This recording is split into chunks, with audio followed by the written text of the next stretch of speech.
Hermoso Jesús, hermoso Padre Celestial, recibe gloria, honra, alabanza. Tú eres el Dios, nuestro Señor, nuestro Padre amado. Gracias, Señor. Gracias por tu sacrificio en la cruz. Siempre te vamos a dar gracias por tu amor tan precioso, demostrado públicamente en esa cruz, por haberte humillado por nosotros. Señor, y gracias por este tiempo que me permitas volver a grabar, Señor. Gracias porque tú pones el tiempo, porque tú quitas todo bloqueo y toda oposición. Gracias, Señor Jesús. Espíritu Santo, sé tú en medio de nosotros. Sé tú, amado Señor, enseñándonos a través de tu Espíritu Santo. Muéstranos tu camino, tu verdad. Danos madurez espiritual, Señor, que tanto necesitamos para seguir avanzando en fe. Ponemos nuestro corazón y nuestro tiempo para ti, Señor, en estos momentos. Háblanos. Te lo pedimos y te lo agradecemos en Cristo Jesús. Amén. Bueno, hoy vamos a leer Hebreos capítulo 9, versículo 1 al 15. Dice así la bendita palabra de nuestro Señor. Ahora bien, aún el primer pacto tenía ordenanzas de culto y un santuario terrenal, porque el tabernáculo estaba dispuesto así. En la primera parte, llamada el lugar santo, estaban el candelabro, la mesa y los panes de la proposición. Tras el segundo velo estaba la parte del tabernáculo, llamada el lugar santísimo, el cual tenía un incensario de oro y el arca del pacto cubierta de oro por todas partes, en la que estaba una urna de oro que contenía el maná, la vara de Aarón que reverdeció y las tablas del pacto, y sobre ella los querubines de gloria que cubrían el propiciatorio, de las cuales cosas no se puede ahora hablar en detalle. Y así, dispuestas estas cosas, en la primera parte del tabernáculo entran los sacerdotes continuamente para cumplir los oficios del culto. Pero en la segunda parte, solo el sumo sacerdote una vez al año, no sin sangre, la cual ofrece por sí mismo y por los pecados de ignorancia del pueblo, dando el Espíritu Santo a entender con esto que aún no se había manifestado el camino al lugar santísimo, entre tanto que la primera parte del tabernáculo estuviese en pie. Lo cual es símbolo para el tiempo presente, según el cual se presentan ofrendas y sacrificios que no pueden hacer perfecto en cuanto a la conciencia al que practica ese culto, ya que consiste solo de comidas y bebidas, de diversas abluciones y ordenanzas acerca de la carne, impuestas hasta el tiempo de reformar las cosas. Pero estando ya presente Cristo, sumo sacerdote de los bienes venideros, por el más amplio y más perfecto tabernáculo, no hecho de manos, es decir, no de esta creación, y no por sangre de machos cabríos ni de becerros, sino por su propia sangre, entró una vez para siempre en el lugar santísimo, habiendo obtenido eterna redención. Porque si la sangre de los toros y de los machos cabríos y las cenizas de la becerra rociada a los inmundos santifican para la purificación de la carne, cuánto más la sangre de Cristo, el cual mediante el Espíritu eterno se ofreció a sí mismo sin mancha a Dios, limpiará vuestras conciencias de obras muertas para que sirváis al Dios vivo. Así que por eso es mediador de un nuevo pacto, para que interviniendo muerte para la remisión de las transgresiones que había bajo el primer pacto, los llamados reciban la promesa de la herencia eterna. Gloria a Dios.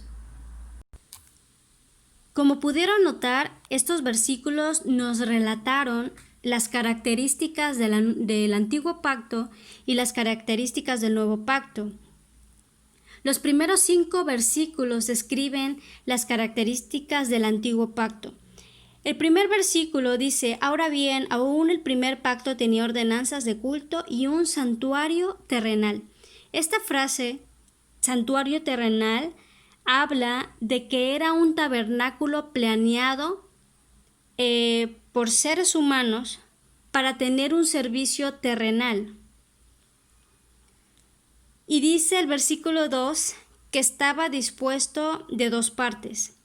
La primera parte se llamaba el lugar santo y la segunda parte el lugar santísimo.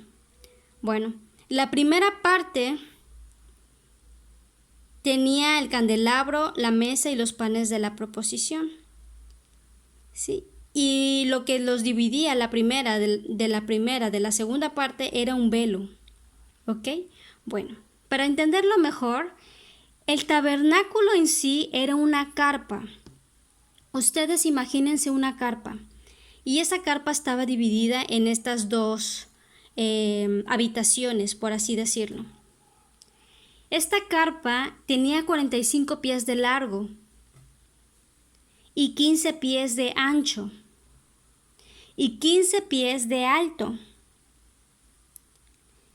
Entonces era una medida aproximada de 13.71 metros de largo por 4.57 metros de ancho y de alto 4.57 metros. Entonces era un tamaño pues relativamente considerable. La habitación más grande, que era esta, el lugar santo, medía 15 por 30 pies, es decir, 4.57 por 9.14, que dan 41.80 metros cuadrados. Y tras el segundo velo estaba la habitación más pequeña,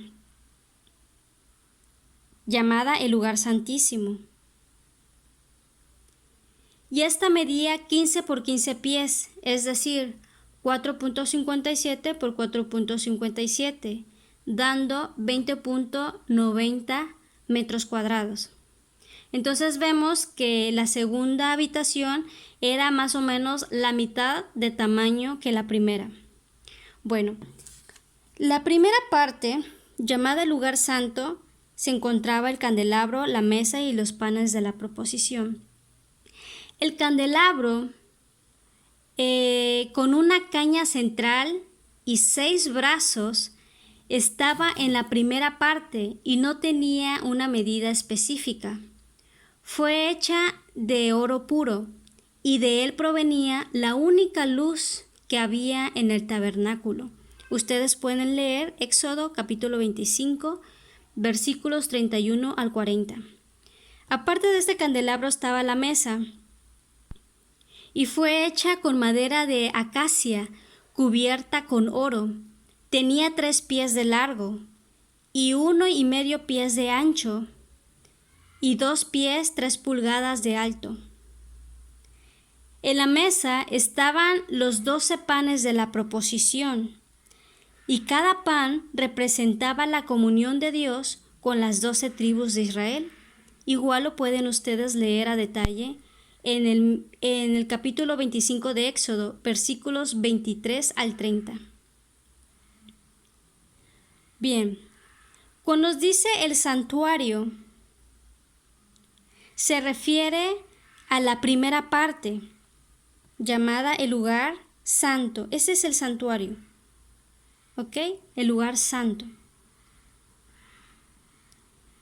Y el versículo 3 dice, tras el segundo velo estaba la parte del tabernáculo llamada el lugar santísimo, el cual tenía un incensario de oro y el arca del pacto cubierta de oro por todas partes. Bueno, como pudieron notar, el inicio del versículo 3 habla del velo que dividía estas dos habitaciones. Este velo era una cortina gruesa que separaba la primera parte del lugar santísimo. Pueden leer Éxodo capítulo 23, versículos 31 al 33. Y como la primera parte, la segunda también tenía ciertos objetos dentro. Habla de un incensario de oro. Este incensario fue hecho de madera de acacia cubierta con oro y tenía 1,5 pies cuadrados y 3 pies de alto.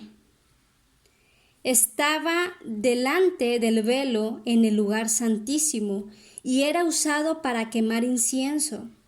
Pueden leer Éxodo capítulo 30, versículos 1 al 8. Aparte de este incensario estaba el arca del pacto.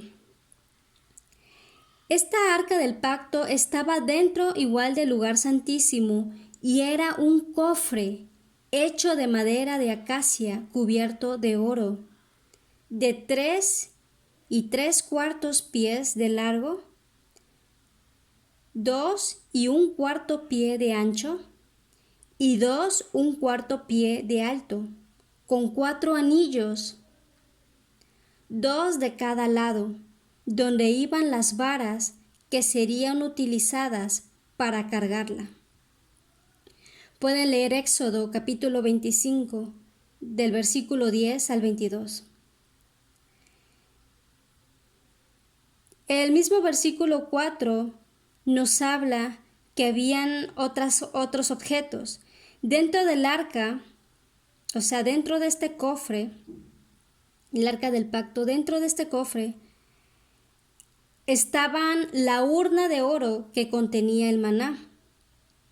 Pueden leer Éxodo capítulo 16, versículo 33. Y la vara de Aarón que reverdeció. Pueden leer Números capítulo 17, versículos 6 al 11. Y las tablas del pacto. Pueden leer Éxodo capítulo 25, versículo 16. El maná le recordaba a Israel la provisión de Dios y su ingratitud. La vara de Aarón les recordaba de su rebelión contra la autoridad de Dios. Las tablas del pacto les recordaban de su fracaso al tratar cumplir con los 10 mandamientos y el resto de la ley. Y hay muchas referencias bíblicas. Éxodo capítulo 30, capítulo 25, capítulo 16, Números capítulo 17, versículo 10. Ahora el versículo 5 habla sobre el propiciatorio. Dice, y sobre ella los querubines de gloria que cubrían el propiciatorio, de las cuales cosas no se pueden ahora hablar en detalle. Bien, el propiciatorio era la tapa ornamentada del arca del pacto. Sí, era su tapa, hecha con diseños de querubines sobre ella. La sangre del sacrificio era rociada sobre él para el perdón de los pecados de Israel en el día de la expiación. Pueden leer sobre esto en Éxodo capítulo 25, versículos 17 al 22. Cuando Dios miraba dentro del arca, o sea, cuando miraba dentro de ese cofre, Él veía los símbolos de la rebelión y del fracaso de Israel. Pero cuando se aplicaba la sangre del sacrificio sobre el propiciatorio, es decir, sobre la tapa, su visión del pecado de Israel era cubierta con la sangre del sacrificio, hecha con animales, como ustedes lo leyeron junto conmigo en el versículo 10. A partir del versículo 6 habla sobre el servicio sacerdotal que había dentro de este tabernáculo. En la primera parte entraban los sacerdotes continuamente para cumplir los oficios del culto. Quiere decir que los sacerdotes entraban diariamente al lugar santo para realizar sus funciones sacerdotales, tales como cuidar el candelero y sustituir los panes de la proposición. Pero en la segunda parte, es decir, el lugar santísimo, así como dice del versículo 7, se entraba solamente una vez al año, y esto solo lo podían hacer el sumo sacerdote en el día de la expiación, y su entrada no era para tener comunión con Dios, sino solo para expiar, es decir, para purificar sus pecados propios y después poder expiar los pecados del pueblo. El acceso al lugar santísimo estaba severamente restringido e incluso cuando alguien podía entrar, no era para tener una verdadera comunión con Dios. Los antiguos rabinos judíos escribieron acerca de cómo el sumo sacerdote no hacía muy prolongada su oración dentro del lugar santísimo, porque podía hacer que el pueblo pensara que había muerto. Cuando él salía, ofrecía una fiesta para todos sus amigos, porque había salido sin peligro de la presencia de Dios. Interesante. Ahora, el versículo 7 también menciona los pecados de ignorancia del pueblo. Aquí están los pecados de ignorancia del pueblo. Estos pecados eran el objetivo principal del día de la expiación. Se asumía que ya se habían ocupado del pecado conocido a través de las ofrendas regulares por el pecado y los sacrificios diarios. Si se acuerdan que habían familias que si una era muy humilde se juntaba con otra familia y ofrecían que una tortolita, ofrecían que un borreguito, algún animal. Bueno, entonces, como les dije,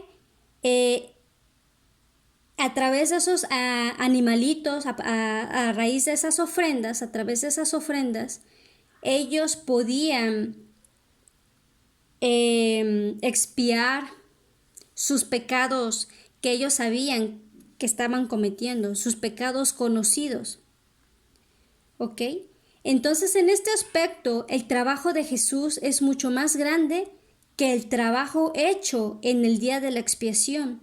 La obra de Jesús en la cruz es suficiente para limpiar los pecados de la ignorancia y también aquellos que conocemos. El versículo 8 dice, aún no se había manifestado el camino al lugar santísimo. Esto es algo interesante también.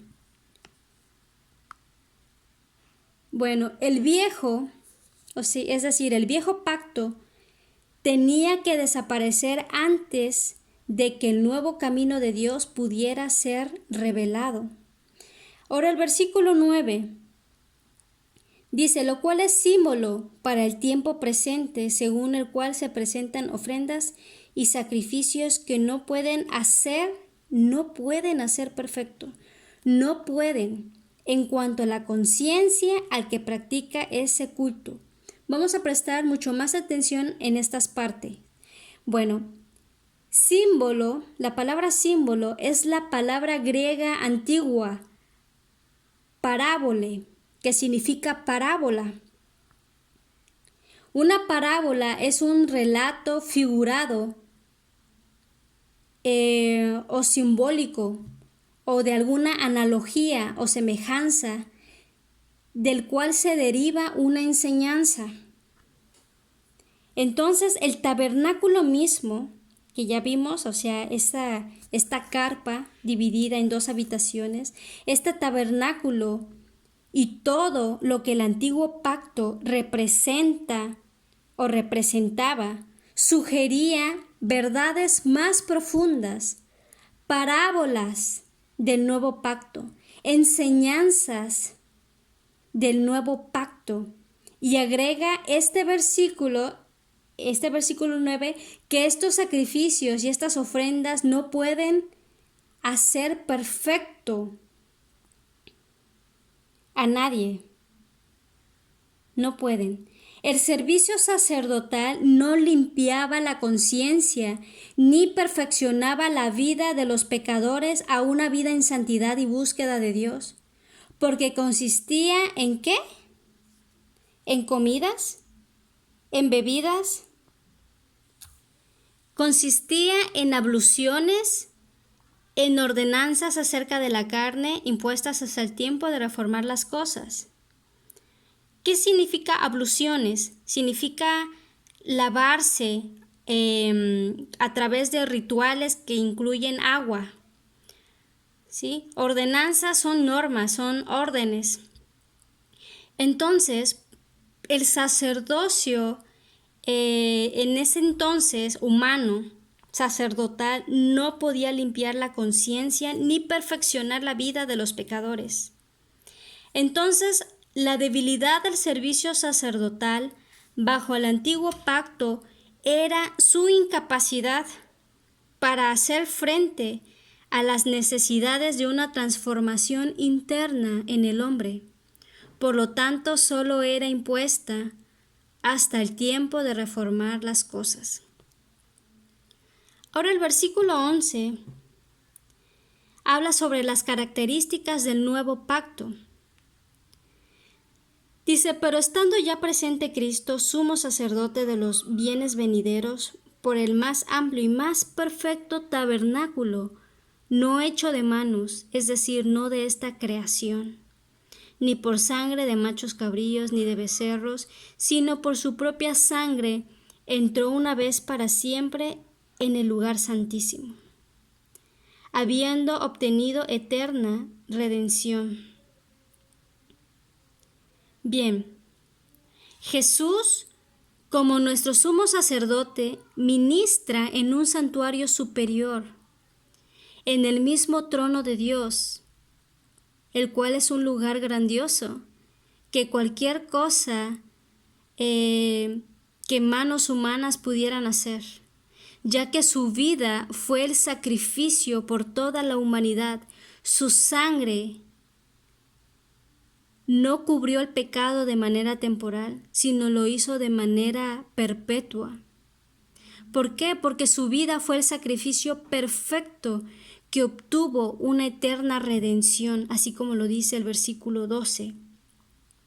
Entonces, el sacrificio de Jesús fue superior en que era perfecto, voluntario, racional y motivado por el amor puro. El versículo 13 dice, porque si la sangre de los toros y de los machos cabríos y las cenizas de la becerra rociada a los inmundos santifican para la purificación de la carne, ¿cuánto más la sangre de Cristo? Bueno, si estos sacrificios imperfectos fueron considerados como suficientes por el pueblo de Israel en ese entonces, ¿cuánto más debería considerar la máxima suficiencia del sacrificio perfecto de Jesús? Amigo oyente, tu fe en Jesús no es tu fe en Diosito, no. Tu fe en Jesús es tu fe en un Dios vivo, en un Dios poderoso, en el Creador del cielo y de la tierra, a través de tu fe en su Hijo unigénito, Jesucristo. ¿Sí? Y todo aquel que la recibe de corazón, dice su palabra viva, que el poder que actuó en Jesús para resucitarle de entre los muertos es el mismo que actúa, es el mismo poder que opera en sus hijos. Si tú has tomado la decisión de buscar a Jesucristo, si te has arrepentido de todo corazón, levántate. No tires la toalla, levántate, sigue avanzando en fe.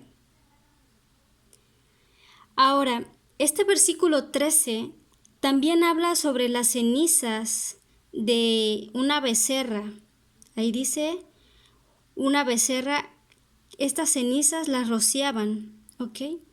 Bueno, se refiere a los restos de una ofrenda de holocausto que eran preservados y echados en fuente de bronce para lavar, para proveer del agua adecuada para la ceremonia de la purificación. Ustedes pueden leer Números, capítulo 19, versículo 1 al 10 sobre esto. Esto era una sombra, esto era como el inicio de algo, de ese nuevo pacto eterno. Esto era una sombra que fue cumplida y terminada cuando Jesús ofreció una purificación perfecta. No hay ningún valor en el agua bendita usada por algunas religiones. No, el único que purifica es la sangre de nuestro Señor Jesucristo, su sacrificio en la cruz. No ningún santo, ninguna imagen, ninguna estampa, ningún relicario, no. Jesús ofreció su vida y nos trajo una eterna redención, como dice el versículo 12. Ahora, el versículo 14. El sacrificio de Jesús es suficiente. Es completamente suficiente. ¿Por qué? Porque en Jesucristo no tan solamente obtenemos salvación y vida eterna, no, sino que Él nos da paz. Él venda nuestras heridas. Él sana nuestro corazón del rechazo, de la soledad. Él lava y nos hace una nueva criatura para Él. Nos sella con las arras de su Espíritu Santo y nos adopta como hijos suyos. Es una nueva pertenencia, un propósito, y es algo sobrenatural experimentar su vida dentro de nosotros. Entonces, el sacrificio de Jesús es suficiente para restaurar incluso a nuestra dañada conciencia. Nuestra conciencia es una maravillosa herramienta de Dios. Fíjense lo que dice el versículo 14. Ofreció a sí mismo sin mancha a Dios. Limpiará vuestras conciencias de obras muertas para que sirváis al Dios vivo. Déjenme hablarles un poco de la conciencia. Nuestra conciencia puede ser adormecida. Tu conciencia y mi conciencia muchas veces nos alarman de ciertas cosas de las cuales debemos de abstenernos o de las cuales debemos de huir y retirarnos. Pero nuestra conciencia puede ser cauterizada, puede ser adormecida. Cuidado.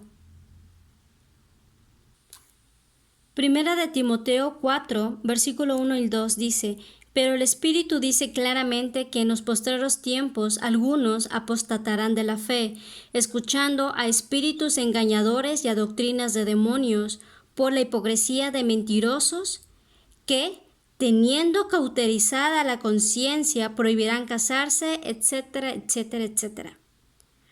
Tu conciencia se puede adormecer, se puede cauterizar, ¿sí? Y cuando está cauterizada somos presa fácil de mentiras y engaños de otras personas y de espíritus demoníacos, como dice aquí. Entonces, no podemos fiarnos completamente de nuestra conciencia, de nuestro buen juicio, porque puede ser cauterizada. Cauterizar significa dejar de sentir. ¿Te has preguntado cómo puede ese hombre haber asesinado de esa manera a su hijo? ¿Qué le corre por las sangres? Bueno, esa persona, su conciencia estaba completamente muerta. Por eso hizo lo que hizo. Ahora, otro punto. Tu conciencia y mi conciencia puede ser corrompida. El libro de Tito, capítulo 1, versículo 15 dice: Todas las cosas son puras para los puros, mas para los corrompidos e incrédulos nada les es puro, pues hasta su mente y su conciencia están corrompidas. ¿Te has topado con esas personas que siempre están pensando de manera doble? Todo lo asocian con el sexo, todo lo asocian con lo impuro, con lo profano. O no le ven de malo engañar a sus parejas, no le ven de malo robar, no le ven de malo lo malo, sino lo ven como algo de oportunidad. Es porque su conciencia está corrompida. Dicen, confiesan conocer a Dios, pero con los hechos lo niegan, siendo abominables y rebeldes, reprobados en cuanto a toda buena obra. Cuando te topes con alguien y te dice conocer de Dios o creer en Dios, pero sus hechos son fraudulentas, engañosos, perversos, pervertidos, ten cuidado. ¿Por qué? Porque te estarás encontrando con una persona con una conciencia corrompida y no es de fiar. Ahora, También tu conciencia y mi conciencia se puede dañar tanto que se puede volver malo, una conciencia mala. Hebreos capítulo 10, versículo 22. Acerquémonos con corazón sincero, en plena certidumbre de fe, purificados los corazones de mala conciencia y lavados los cuerpos con agua pura. Entonces, hermanos, tenemos un nuevo caminar en Cristo Jesús. Vamos a leer lo que dice aquí. Nos vamos a adelantar un poco. Así que, hermanos, teniendo libertad para entrar en el lugar santísimo.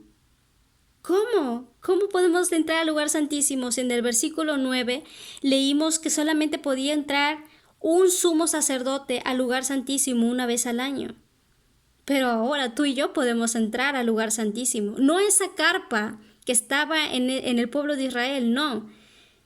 Sino ahora el lugar santísimo es el lugar de su presencia. Ahí cuando estás en tu recámara. Ese lugar santísimo es acceso directo que puedes tener con el Padre a través de la sangre de Jesucristo. Por ese sacrificio que Jesucristo hizo por ti y por mí, tú y yo podemos arrodillarnos en cualquier lugar, o podemos orar estando en el auto, o podemos orar yendo en el taxi, y podemos entrar ante el trono de su gracia a través de la oración. ¿Por qué? Porque Jesucristo ya pagó el precio. Dice, por el camino nuevo y vivo que Él nos abrió a través del velo. ¿Se recuerdan que ese velo dividía el lugar santo del lugar santísimo? Pero Él abrió un nuevo camino, Él abrió el velo. Esto es de su carne y teniendo un gran sacerdote sobre la casa de Dios. ¡Aleluya! Él es nuestro gran sumo sacerdote ahora. Acerquémonos con corazón sincero. Así que, hermanos, acércate a Dios con ese corazón sincero. Quita la maldad de tu conciencia. Purifica tu corazón y tu conciencia. ¿Cómo? Entrégale realmente tu vida a Jesús. Y si tus hechos son malos, así como dice Tito 1:15 que ya leímos, si tus hechos son malos, tu conciencia ha sido corrompida y ha sido cauterizada, pero en este momento estás teniendo revelación de Dios acerca de tu condición espiritual delante de Él, pídele perdón a Dios y acércate. Acércate porque Él te está hablando ahora.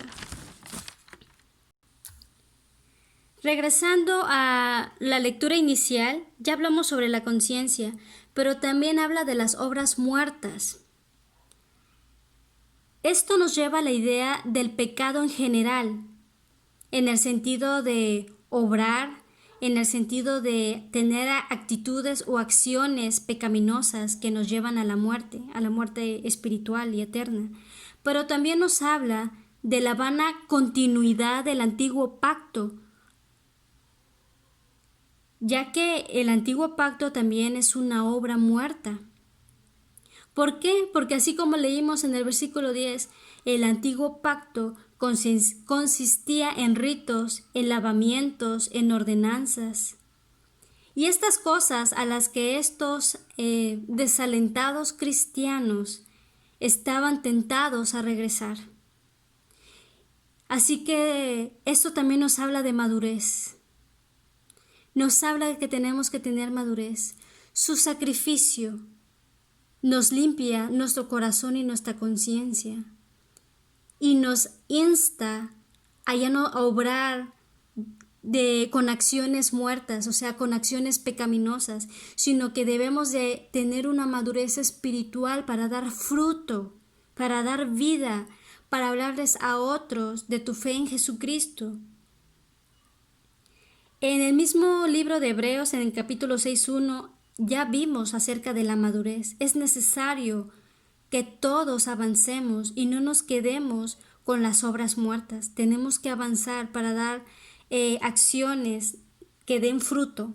Ahora el versículo 15 dice, así que por eso es mediador de un nuevo pacto, para que interviniendo muerte para la remisión de las transgresiones que había bajo el primer pacto, los llamados reciban la promesa de la herencia eterna.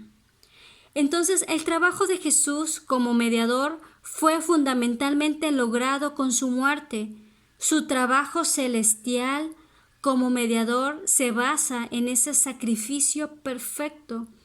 Y con esto podemos decir que cada sacrificio por el pecado hecho por fe bajo el mandato de Moisés, es decir, el antiguo pacto, fue como si fuera un pagaré cobrado en la cruz ahora. Amoroso Padre Celestial, gracias, Señor. Gracias porque yo sí te puedo dar las gracias, Padre, porque si tú me hubieras permitido vivir en los tiempos de Moisés, yo me imagino la carga de cada persona por llevar ofrenda constante al lugar santo por mis pecados, por haber ofendido a mi esposo, por haber sido impaciente, por haber criticado, quizás por haber mentido, y llevar esas palomitas o llevar ese animal según mi pecado. Pero ahora no tengo que ofrecer nada, no tengo que derramar y tampoco tengo que entregarle esos animales a ningún sacerdote para que expíe mis pecados. Tú, Señor, tú puedes escucharme a través del simple hecho de abrir mi boca y decir, Padre, perdóname porque ofendí, perdóname. Toma mi corazón, me acerco a ti. Ahora tu abogado y mi abogado, querido hermano, es Jesucristo. Él es nuestro mediador. Su trabajo en la cruz es suficiente. Es suficiente. Deja a un lado la idolatría, deja a un lado todo aquello que no te permite poner toda tu confianza y poner todas tus peticiones en Jesús. Jesús es suficiente, Él te escucha. Jesucristo es el mediador entre Dios y los hombres. Ningún otro ser humano murió por ti y por mí, solamente Jesucristo lo hizo. El único sumo sacerdote está sentado a la diestra del Padre y su nombre es Jesucristo. Gracias, Jesús. Gracias, Señor, y te pido, Dios, que tú fortalezcas la vida de mis hermanos y mis hermanas que se están esforzando diariamente por negarse a sí mismos, por avanzar en fe, en rectitud. La vida en santidad no es sencilla, Señor, pero tiene sus recompensas sorprendentes. Gracias por habernos llamado, gracias por habernos limpiado, por habernos sanado, por haber restaurado nuestras vidas, nuestros matrimonios, nuestras casas. Gracias por la provisión y por tu paz, sobre todo por tu paz y por tu gozo, esa paz que sobrepasa todo entendimiento, Señor. Gracias. Te alabo y te bendigo. Amén. Gracias por esta enseñanza, Padre. Amén.